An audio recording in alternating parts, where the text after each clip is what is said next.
SSC 25 batch. তোমাদের পরীক্ষা হলে সবথেকে কমন যে সমস্যা হয় সেটা হচ্ছে টাইম ম্যানেজমেন্ট। সৃজনশীল লেখার সময়ের স্বল্পতার কারণে তোমরা সম্পূর্ণ সৃজনশীল অ্যান্সার করতে পারো না। আমি তোমাদেরকে শিখাবো, বলবো কিভাবে 60টি সৃজনশীলের অ্যান্সার করতে পারবা।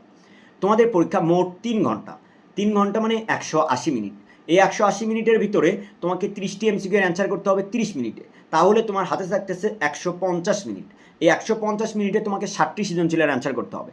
তুমি যদি প্রতিটা সৃজনশীল 20 মিনিট করে লেখো, তাহলে তোমার 60টি সৃজনশীল লিখতে যাচ্ছে 140 মিনিট। তোমার হাতে থাকতেছে আরও 10 মিনিট। এই 10 মিনিট আবার কাজ আছে।